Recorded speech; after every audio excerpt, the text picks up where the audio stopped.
नमस्कार, मी सुवर्णा जोशी. अन्नदातामध्ये आपलं सगळ्यांचं स्वागत. आज आपण वाशिम जिल्ह्यातल्या टोमॅटो बीजोत्पादकाची यशोगाथा जाणून घेणार आहोत. त्याचबरोबर कोकण किनारपट्टीवर असलेल्या अस्वस्थ मच्छीमारांच्या नव्या एल्गाराचं वृत्तही आपल्याला जाणून घ्यायचं आहे. चला तर बुलेटिनची सुरुवात करूयात. अन्नदाता ठळकना. तेलंगणातल्या निजामाबाद लोकसभा मतदारसंघातून 500 हळद आणि ज्वारी उत्पादक शेतकरी लोकसभेच्या रिंगणात उतरणार आहेत. राजकारण्यांचं ज्वारी आणि हळदीच्या बाजारभावाच्या समस्येकडे लक्ष वेधण्यासाठी शेतकऱ्यांची ही धडपड सुरू आहे. गेल्या काही दिवसांपासून या दोन पिकांचे बाजारभाव मोठ्या प्रमाणात घसरल्याने शेतकरी त्रस्त आहेत. 15 मार्च पर्यंत देशात 273 लाख टन साखरेचं उत्पादन पूर्ण झालंय.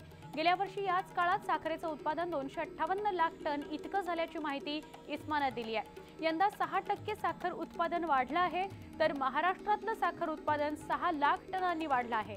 महाराष्ट्रातल्या 85 साखर कारखान्यांचा गाळप हंगाम संपलाय, तर अद्याप 100 कारखान्यांकडून ऊसाचं गाळप सुरू आहे.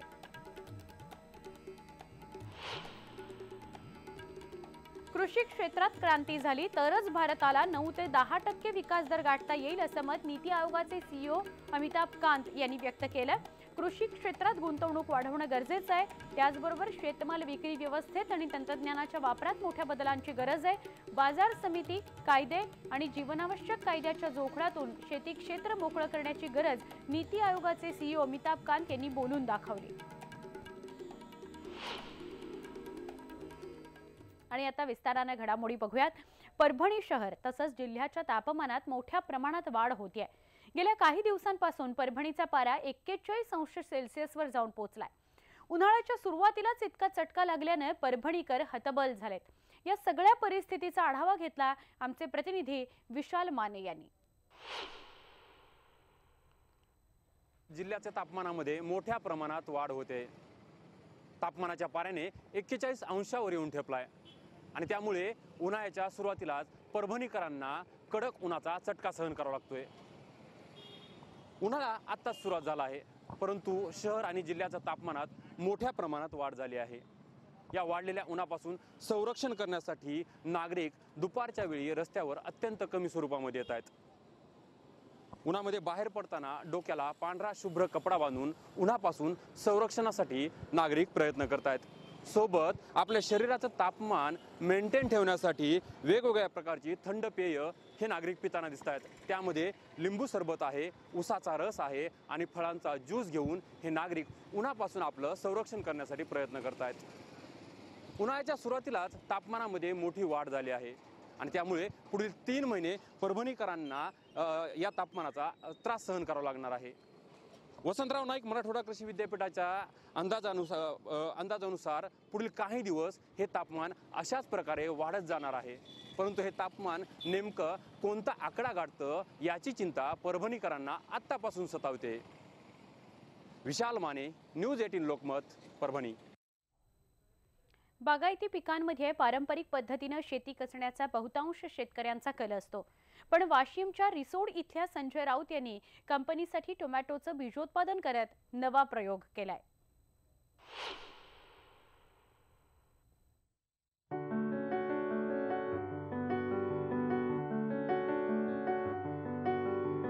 रिसोडच्या संजय राऊत यांनी आधुनिक शेतीची कास धरली आहे. त्यांनी जवळपास 10 गुंठ्यात शेणनेट उभं करून त्यामध्ये टोमॅटोची शेती फुलवली. कृषी खात्याच्या मार्गदर्शनाखाली त्यांनी शेणनेट उभं केलं आणि जोडीला बीजोत्पादनाचा छोटा प्रकल्पही सुरू केला. बायर कंपनीचा प्लॅन ते कसं आता हे भिजवायचं आहे, तर त्यांनी फक्त आम्हाला मल्चिंग दिली, बाकीचा खर्च आम्ही करायचा. आणि बियाण्याचा 13 ते 14 हजार रुपये किलो असा भाव सांगितले त्यांनी. बरं, आता बियाण्याचा समजा 12 ते 14 किलोपर्यंत व्हायचा अंदाज आहे. राऊत यांनी बायर कंपनी सोबत बीज खरेदीचा करार केला. या कामात त्यांना कृषी तज्ञ आणि कृषी खात्यानं मदत केली. शेणनेटमध्ये टोमॅटो उत्पादनाचा दर्जा राखला जातोय, त्यामुळे टोमॅटोचं पीक अगदी जोमानं आलंय. याच्या उत्पादनासाठी रासायनिक खतांपासून आणि फवारणीच्या सगळ्या तांत्रिक आणि आधुनिक बाबींचा वापर करण्यात आलाय. खर्च यावर्षी पहिलेच वर्ष असल्यामुळं खर्च जवळपास 1,20,000 खर्च केला आहे. लागवड फवारणी टोटल आला त्याच्यात खत. पूर्ण शेवटपर्यंत. शेड नेट कधी टाकलं तुम्ही? सेलनेट मागच्या वर्षी टाकले. बरं, मागच्या वर्षी कोणतं बी हे घेतलं पीक? मागच्या वर्षी काय नाही, सेलनेट तयार झालं तो मार्च एप्रिलमध्ये. तर मेथीन संभार टाकला होता. तर त्याच्यातूनच आपल्याला जवळपास पहिल्या एका क्रॉपमध्ये 25,000 ते 30,000 रुपये उत्पन्न भेटलं. बरं, याच्यापासून किती अपेक्षा आहे? त्याच्यापासून म्हणजे यावर्षी पहिलं वर्ष असल्यामुळं कमीत कमी तरी 1,00,000पर्यंत नफा मिळायलाच पाहिजे आणि मिळतो. संजय राऊत यांना पहिल्या वर्षी 4 तोड्यामधून किमान 12 किलो टोमॅटो बीज तयार करण्यात यश आलंय. याच्या विक्रीतून त्यांना 14 ते 20,000 रुपयांपर्यंतच्या बाजारभावानुसार अंदाजे 3 लाख रुपयांपर्यंत उत्पन्नाची अपेक्षा आहे. तर किमान 2 लाख रुपयांचा नफा मिळेल अशी शक्यता आहे. सध्या ते टोमॅटो पासून बिया वेगळं करण्याच्या कामात व्यस्त आहेत. तोडणी झाली, आता हे टमाटे इथून मशीनवर न्यायचे. मशीन म्हणजे ती चक्कीसारखी मशीन आहे. त्याच्यात टमाटे टाकले की त्याचं या टमाट्याचा जे रस आहे ते रस खालच्या साईडनं बाजूला निघून जातो. टक्कर टमाट्याची बाजूला होतात आणि बी आणि त्याला थोडं थोडं जे मांस असते गर हे एक साईड भरते. मग ते हे काढे पूर्ण एका 200 लिटरच्या टाकीत साठवून ठेवायचं. साठवून ठेवलं की एक रात्रभर त्याला सडू द्यायचं.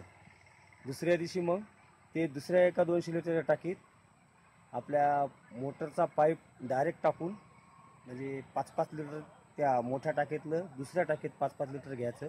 त्याच्यात प्रेशरनं पाणी सोडायचं. मग ते आपण अशी टाकी ढवळली की बिजवाई खाली राहते आणि त्याला जे मांस येते त्या मशीनमधून आलेलं मांस ते वर तरंगते. मग ती टाकी लवंडून दिली की ते त्याचं मांस निघून जाते. बी बुडात राहते. मग ते बी काढायचं, बाजावर वाळू घालायचं. वाळून त्याला 2-3 उन्हं दिली की मग कुठं दिसले राहिलेला कचरा साफ करून घेतलं की बस ओके. संजय राऊत यांनी टोमॅटो बीज तयार केल्यानं गावातल्या आणखीन शेतकऱ्यांना प्रोत्साहन मिळालंय. वाशिम जिल्ह्यात टोमॅटो बीज तयार करण्याचा हा प्रयत्न यशस्वी झाल्यानं दुष्काळी वाशिम जिल्ह्यातल्या शेतकऱ्यांना उत्पन्नाचं एक नवं साधन मिळालंय. किशोर गुमाशे, न्यूज 18 लोकमत, वाशिम. पारंपरिक शेतीतून अनेकदा तोटा होत असल्यानं शेतीला पूरक व्यवसाय करण्यावर तरुण शेतकऱ्यांचा कल आहे. अमरावती जिल्ह्यातल्या मनोज ढोरे यांनी पारंपरिक शेतीला मोती उत्पादन करणाऱ्या शिंपल्याच्या शेतीची जोड दिली.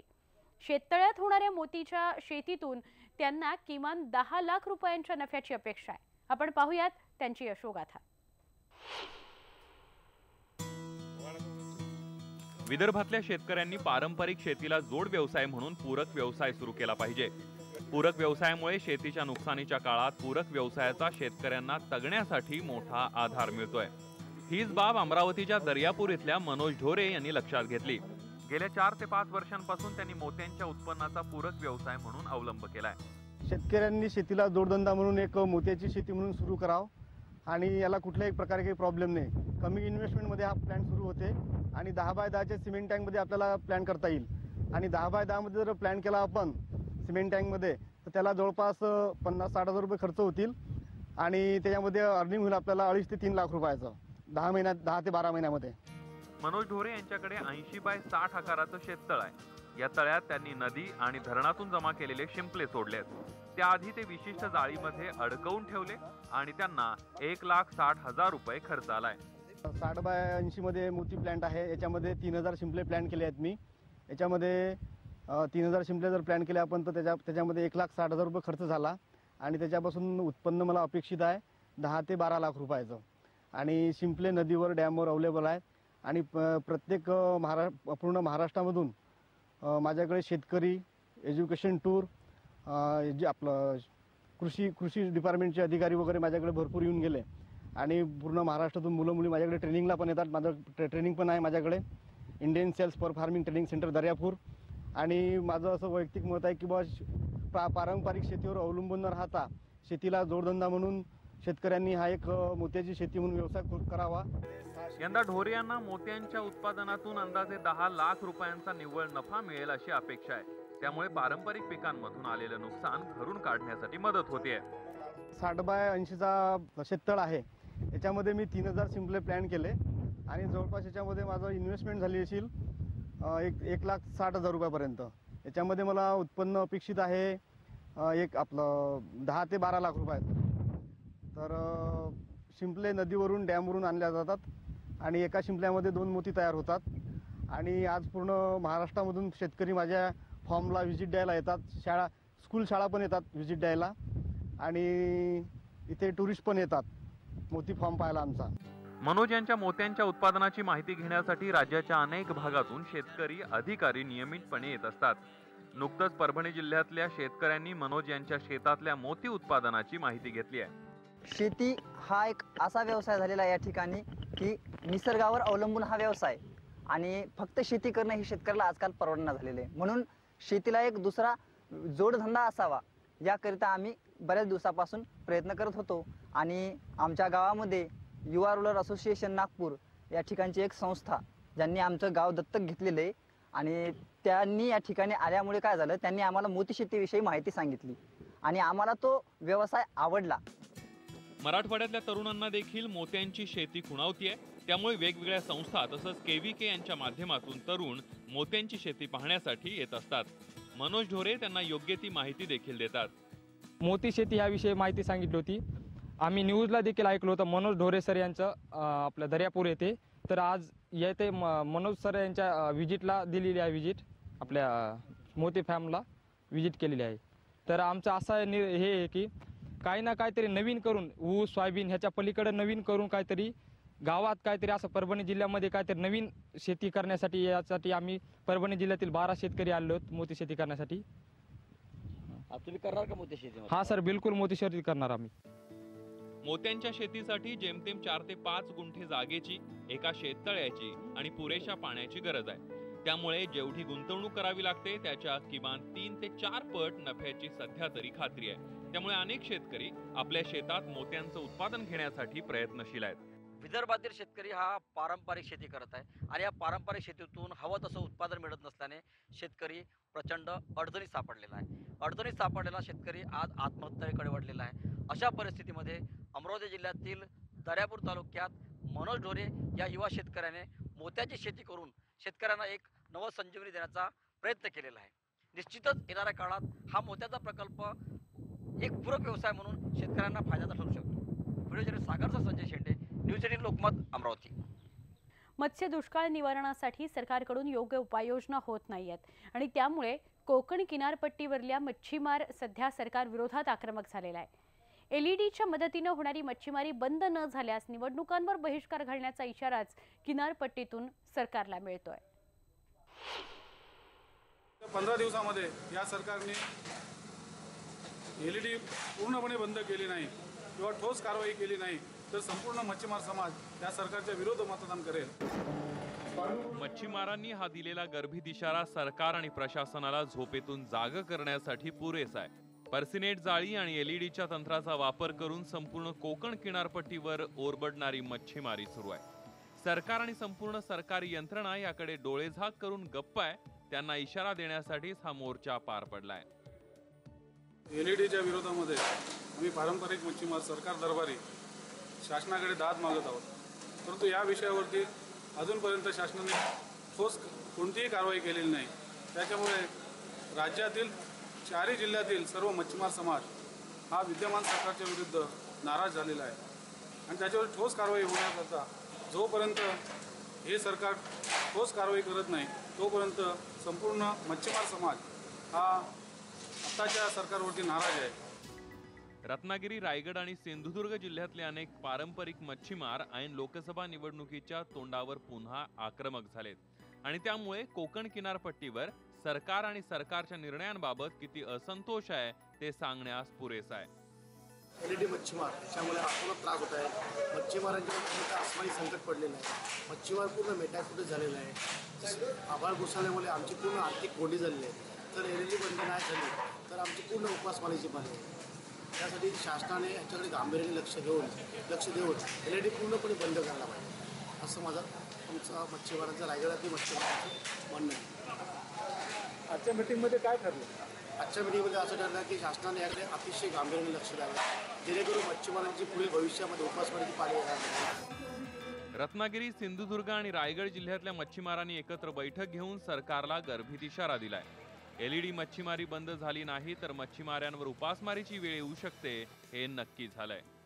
पुढच्या सगळ्या लढाईचं रूप कसं असेल त्याची चर्चा झाली आणि महत्त्वाचं म्हणजे ह्या ठिकाणी चालणाऱ्या LED लाईट आणि पर्सिस्टंट फिशिंग याचा विरोध करण्यासाठी किंवा या संदर्भात संघर्ष करण्यासाठी जो प्रशासकीय, राजकीय आणि न्यायालयीन असेल अथवा संघर्षात्मक लढा असेल, ह्याच्यासाठी या तिन्ही जिल्ह्यांची एक समन्वय समिती स्थापन करण्याचा निर्णय या आजच्या बैठकीमध्ये झालेला आहे. LED लाईटच्या सहाय्यानं समुद्रात वेगानं होणाऱ्या अतिमासेमारीनं समुद्रातल्या मत्स्यसाठ्यावर परिणाम होईल अशी भीतीच मच्छीमारांना वाटू लागली आहे. LED लाईट मासेमारी केली जाते समुद्रामध्ये आणि आजूबाजूचा जवळजवळ 4-6 किलोमीटरचा अंतर LED लाईटने आकर्षित केलं जातं आणि त्या ठिकाणी संपूर्ण लहान आणि मोठी मच्छी एकत्र होते आणि त्याच्या आजूबाजूला पारंपरिक मच्छीमार धंदा करत असतात, त्यांना काही मच्छी मिळत नाही आणि मोठ्या प्रमाणात LED लाईटद्वारे मासेमारी करून संपूर्ण समुद्रातील मच्छी नष्ट केली जात आहे, नष्ट होत आहे. हे शासनाच्या सर्वेनुसार लक्षात आला असून देखील शासन याच्यावर गांभीर्याने लक्ष देत नाही. तर आम्ही आता पारंपरिक मच्छीमार संपूर्ण आमची मच्छीमारी उद्ध्वस्त झालेली आहे. त्या लाईट सोडल्यामुळे आकर्षित होतात आणि सगळ्या प्रकारचे मासे, अगदी गॅस्ट्रोपोड ज्याला म्हणतात, कुबे, ते सुद्धा तळाचे वर येतात आणि अशा प्रकारे सगळे सजीव जे असतात समुद्रातले सगळे पर्सिनेटच्या जाळ्याच्या सहाय्याने मारले जातात. त्याच्यामुळे पर्यावरणाचा सुद्धा नाश होऊन समुद्रात मासाच शिल्लक राहणार नाही. म्हणून ही LED मासेमारी ही विनाशक आहे, घातक आहे, ती संपूर्णतः बंद करावी. केंद्र शासनाचे आणि राज्य शासनाचे तसे आदेश आहेत, मात्र अंमलबजावणी कक्ष अजिबात नसल्यामुळे याच्यावर काही कारवाई होत नाही. तर आमचं असं शासनाला विनंती आहे की याच्यावर त्वरित अंमलबजावणी कक्ष स्थापन करून कारवाई करावी. सरकारी अधिकारी आणि राजकारणी यांच्या संगनमतानं LEDचा वापर करून नियमबाह्य मच्छीमारी करणाऱ्या मच्छीमारांना अभय दिलं जात आहे. हे तातडीनं थांबणं गरजेचं आहे, अन्यथा कोकण किनारपट्टीवर मत्स्य दुष्काळ आणि त्यातून गंभीर बेरोजगारीला सामोरं जावं लागेल यात शंका नाही. शिवाजी गोरे, न्यूज 18 लोकमत, दापोली. आता आपण पाहूयात मंगळवारी महाराष्ट्रातल्या काही महत्त्वाच्या बाजार समित्यांमधील महत्त्वाच्या शेतमालांचे बाजारभाव.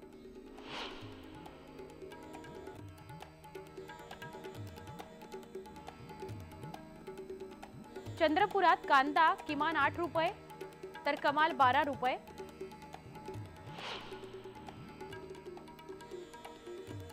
औरंगाबादमध्ये टोमॅटो किमान 10 रुपये तर कमाल 20 रुपये.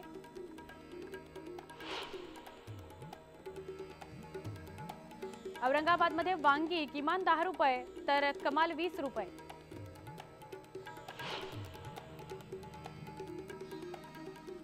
हिंगोलीमध्ये हळद किमान 5,850 रुपये क्विंटल तर कमाल 6,150 रुपये क्विंटल. अमरावतीमध्ये तूर किमान 4,300 रुपये क्विंटल तर कमाल 5,100 रुपये क्विंटल.